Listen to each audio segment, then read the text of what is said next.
ga kungiyoyin da ba na gwamnati ba a jihar Sokoto da su fito da ayyukan tallafin al'umma. Dandalin shugabannin al'ummomi a jihar Zamfara sun yi kiran ci gaba da ɗorewar shirin sasanci a jihar. Assalamu alaikum masu kallon mu, barku da sake saduwa da mu a labaran Nta Sokoto. Yau muna 2 ga watan Rabiu Awwal shekara ta 1442 bayan hijira Annabi Muhammad sallallahu alaihi wasallam daga Makka zuwa Madina, wadda ta zo daidai da 19 ga watan Oktoban shekara ta 2020. Sunana Nura Ibrahim Gandi. Uwar gidan shugaban ƙasa Aisha Muhammadu Buhari ta yi kira ga ƙungiyoyin da ba na gwamnati ba a jihar Sokoto da su bullo da wasu ayyuka da tsare-tsare da za su yi alfanu ga rayuwar al'umma bisa ga irin illar da cutar coronavirus ta haifar. Ta bayyana hakan ne a cikin wani sako da ta aike da shi a wajen rarraba wasu kayayyakin kiwon lafiya ga mata a jihar Sokoto. Lawali Salihu Sabon Birni na da cikon wannan rahoton.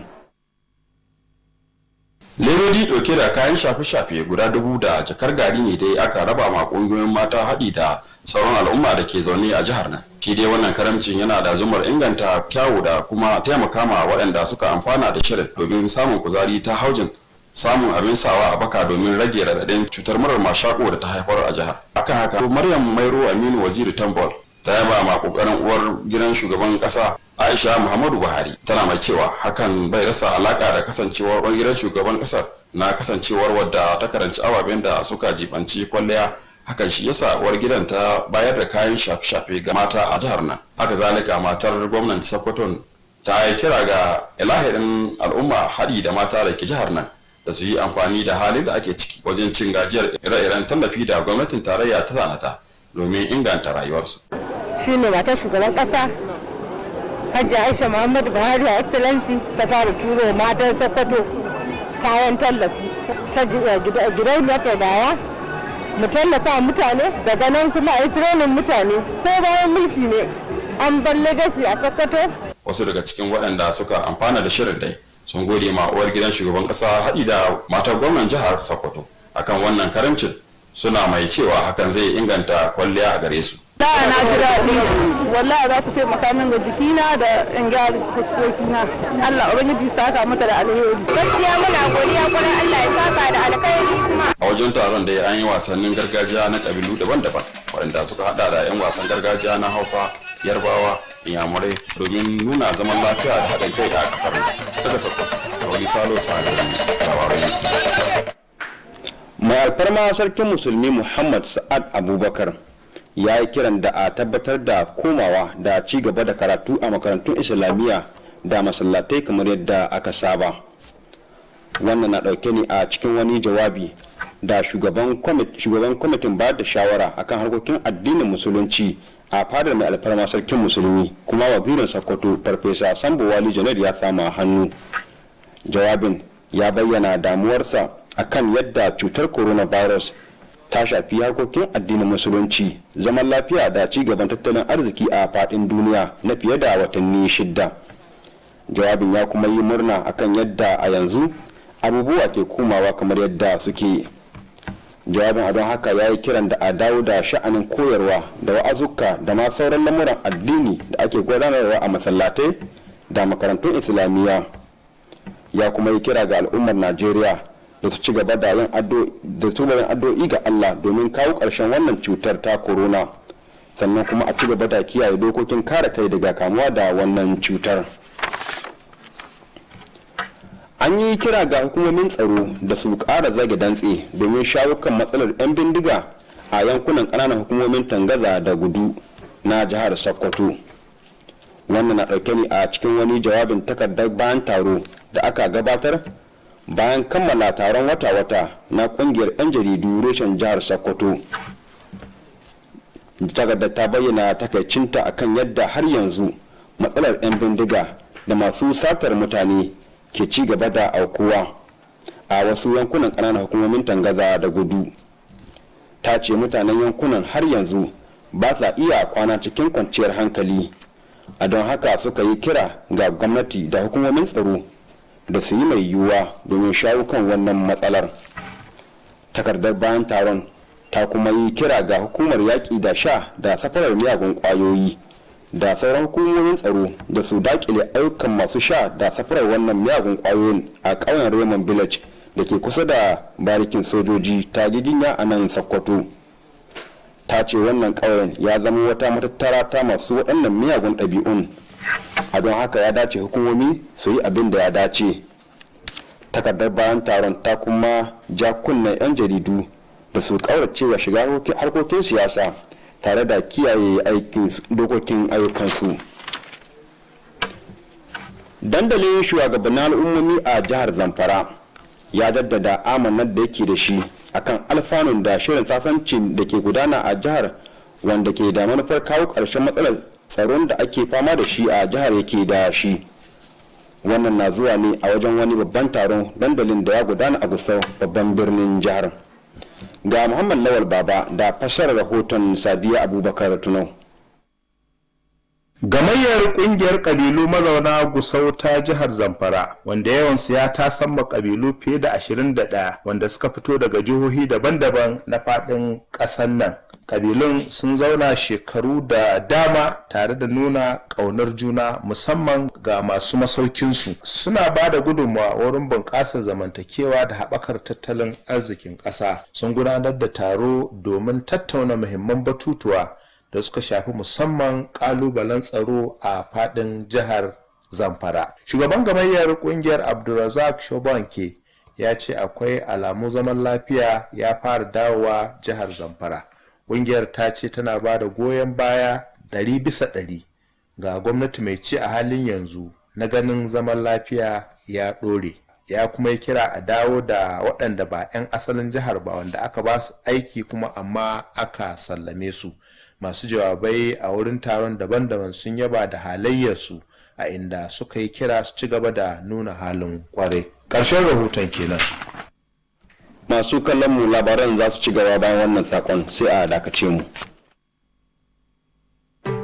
Baba, barka da Baba, ko ka ji abin da aka faɗi? Hadiza, ina takunkumin ki? Ba ni ko har yanzu ban ga wanga abin da aka faɗi ba. Da har yanzu ban ga wani wanda corona ta kama. Hadiza, ke taɓa zuwa lahira? Amma dai ke san gaskiya ta ko? Ya yi kyau. Kakki gaggawa zuwa lahira. Bai zama dole ka san komi ba. Ko tsaya ba ki yi jiran sai wani ya kamu da corona gidan ga. Sannan ki yadda corona gaskiya ta. Ni da abbaɗin wata ka ɗau za a yi corona ta kama ni. To ko da kaddara ta sa ta kama ni sai in yi amfani da magungunan mu na gargajiya in sha kuma in warke. A'udhu billahi. Sam wannan ba gaskiya na ba. Abinda an mahi alheri gare ki ki sa takunkumi. Sannan duk lokacin za ki ta daga gidan ga ki rika sa takunkumi. Sannan ki rika amfani da ruwa da sabulu kina wanke hannuwanki akai-akai. Sannan akalla ki samu tazarar mita 2 tsakaninki da mutane. Kowa na iya kamuwa da ciwon mura da mashako. Idan kana tsammanin ka kamu da ciwon, kira waɗannan lambobi kuma a tahi santa gwaji don sanin ko an kamu da cutar. Yaɗa gaskiya ba cutar ba. An sake samun mutum 133 da suka kamu da cutar COVID-19 a Najeriya a ranar 18 ga watan Oktoban shekarar nan. Jihar Lagos ce ke da yawan wanda suka sake kamuwa da cutar, inda take da mutum 90, yayin da jihar Rivers ke da mutum 13. Sauran jihohin sun hada da babban birnin tarayya Abuja da Kaduna waɗanda ke da mutum 8 kowanne, yayin da jihar Oyo ke da mutum 6, Ondo 3, Katsina da Nasarawa ke da biyu kowace, yayin da jihar Plateau ke da mutum 1. Zuwa yanzu dai kusan mutum 61,440 suka kamu da wannan cutar a Najeriya, a inda aka sallami mutum 56,611, yayin da mutum 1,125 kuma suka riga mu gidan gaskiya. Yanzu kuma sai wasanni. Tsohuwar shahararren 'yan wasan nan da ta lashe tagulla a wasannin guje-guje da tsalle-tsalle na shekara ta 2000 a birnin Sydney, wato Ruth Ogdepo Balopin, ta bayyana rashin jin daɗinta akan rashin saka sunanta cikin jerin shahararren 'yan wasan Najeriya 60 da ƙasar nan ta karrama. Wakilin mu na wasanni Nuruddin Abdullahi Adili ya ba da rahoton cewa idan za a iya tunawa, ranar Juma'a da ta gabata ne gwamnatin tarayyar Najeriya ta karrama waɗannan 'yan wasar a filin wasa na Moshut a Biwala da ke Abuja. Ga cikin rahoton nasa. Manufin ta ce abun mamaki ne a wurinta a ce ƙasarta bata kula da ita har ta bata wata kyauta ba, duk da ganin cewa ta samu nasarar lashe kyauta a wurin wasar ɗaukar karfe da aka yi. Ta ce kuma ita ce mace ta farko a nahiyar Afirka da ta samu nasarar lashe wannan kyautar a wurin wasar Olympics ta duniya. Ta ce ko da yake ba tana faɗa bane ko kuma za ta yi gaba da wani, a'a sai dai akwai jin haushi a ce ba ta cikin waɗannan mutane 60 da ƙasarta ta kula da su. Ta ce duk da training ɗin da take yi na awa 8 kowace rana da jin rauni da kuma jin sauƙi, gashi ita ce ta samu nasarar lashe wata wasa da ake kira All African Champions da kuma wata nasara da ta samu ta African Champions da kuma wasar Olympics ta duniya da ta samu kyauta. Amma duk da haka a ce ƙasarta ta haihuwa ba ta kula da ita ta saka ta a cikin waɗanda ta ba wannan kyautar ba. Ta ce bayan kyautar da ta samu ko kuma nasarorin da ta samu a cikin wannan wasar, duk da haka a can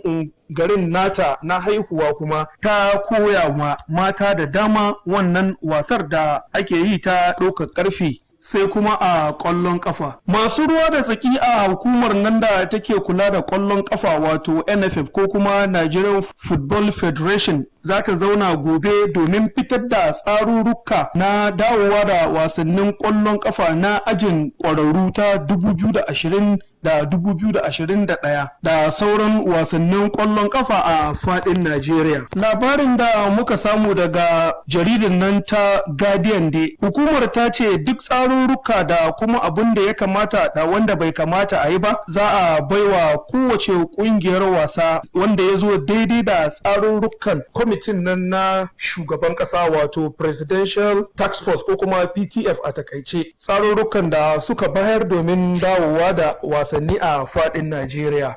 Daga nan Sokoto, Nuruddin Abdullahi Adili. A gaida Nuruddin Abdullahi Adili, masu kallon mu iyakacin labarun namu ne kenan, sai dai kuna iya aiko muna da ra'ayin ku kan yadda muke gudanar da shirarren mu domin inganta su. Ku sani mara mashako gaskiya ce, ku nisanci zama a cinkushe, ku wanke hannuwanku akai-akai ko da yaushe, ku rika rufe hanci idan za ku yi atishawa da tari. Wannan sako ne daga hukumar gidan talabijin ta ƙasa wato NTA da ke nan Sokoto. Kafin yawan kwa da ku ga mamacin wasu muhimman kanun labaran da kuka ji, kun ji cewa an yi kira ga kungiyoyin da ba na gwamnati ba a jihar Sokoto da su fito da ayyukan tallafi ga al'umma. Kun kuma da cewa dandalin shugabannin al'ummomi a jihar Zamfara sun yi kiran ci gaba da ɗorewa shirin nan na sasanci a jihar. Labaran kenan, sai ku saurare su a cikin harshen Turanci. Wassalamu alaikum wa rahmatullahi wa barakatuh.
Mental organizations in Sokoto urged to come up with people-oriented projects.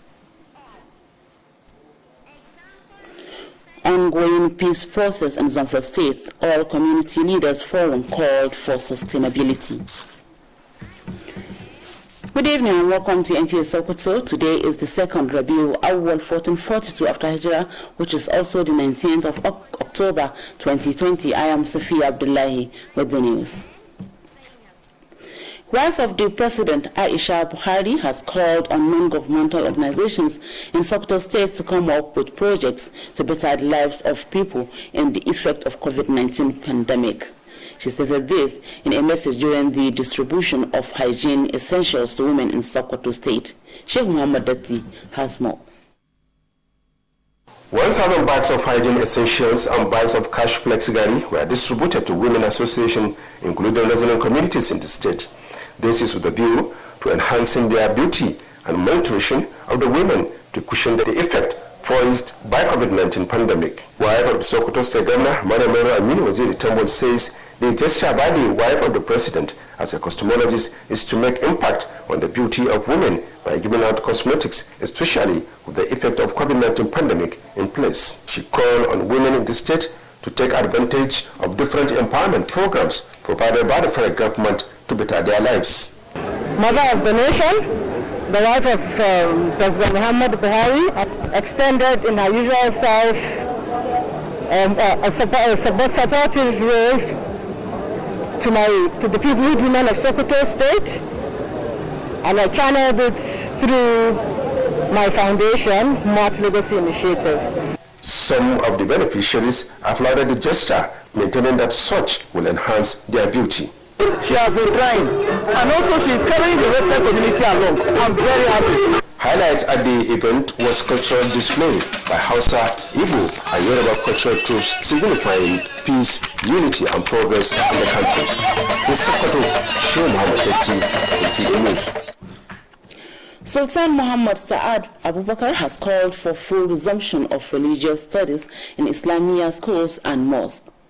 This is contained in a statement signed by the Chairman Advisory Committee on Religious Affairs, Sultanate Council, Sokoto, for Professor Sambowali Junaidu. It regretted how COVID-19 pandemic had badly affected religious and socio-economic activities of the world for more than 6 months. It, however, expressed delight over how normalcy is gradually returning to every sector of human endeavor. The statement therefore called for return of teaching, preaching, and other religious activities in mosques and Islamia schools. It urged Nigerian Muslims to continue to pray to Allah for an end to coronavirus pandemic, hence the need to hold firmly to the COVID-19 protocols at any religious gathering. Security agencies have been asked to do more towards curbing banditry in Tangaza and Gudu local government areas of Sokoto State. This is contained in a communique issued at the end of the monthly Congress of Nigerian Union of Journalists, Sokoto State Council. It described as unfortunate how banditry and kidnapping have continued to strive in part of Tangaza and Gudu local government.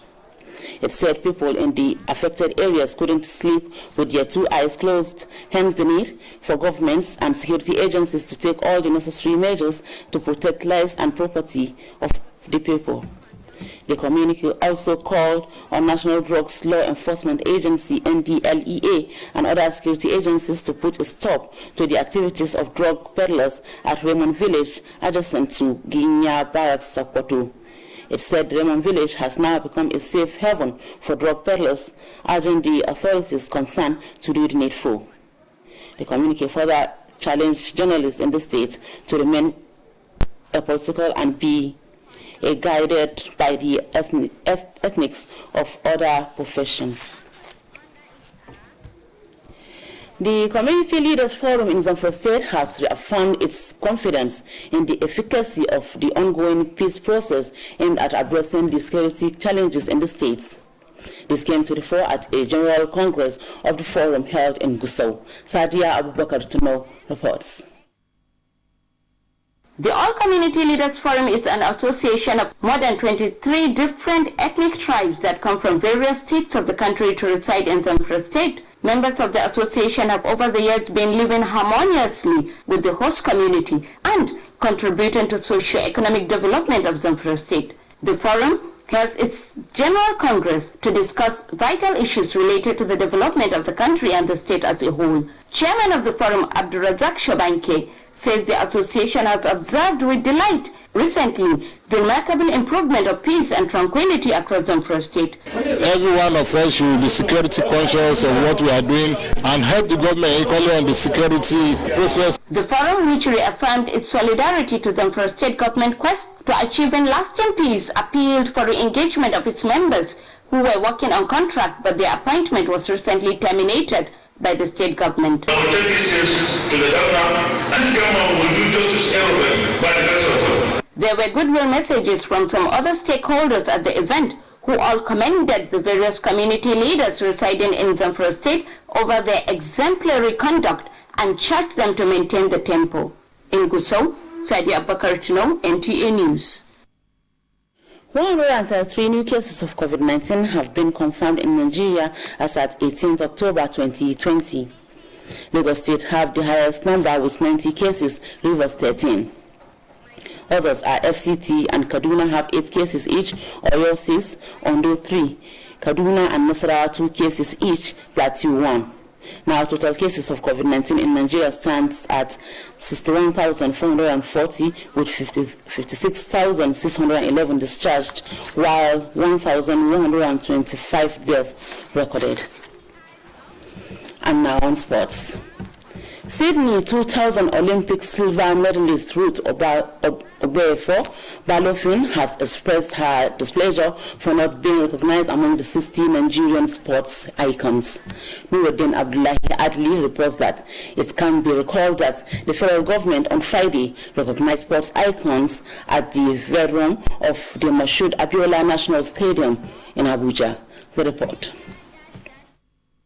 Balofin wondered why government didn't recognize her despite winning an award for the country at the World Weightlifting Championship and becoming the African woman to win a medal in weightlifting event at Olympics. Balofin said she holds no grudge for not being among the 60 Nigerian sport icons, but it is painful that after spending 8 hours every day for training, getting injured and recovering, becoming an all-African champion, world champion and Olympic silver medalist, and her country still did not deem it fit to recognize her among Nigerian sport icons. Balofin also said, for record purpose, she is not only champion in sport, but produced African Games champion in weightlifting in her community. For football, the Executive Committee of the Nigerian Football Federation, NFF, will tomorrow meet in Abuja to decide when to begin the 2020-2021 Nigerian Professional Football League season and other football competitions across the country. A source told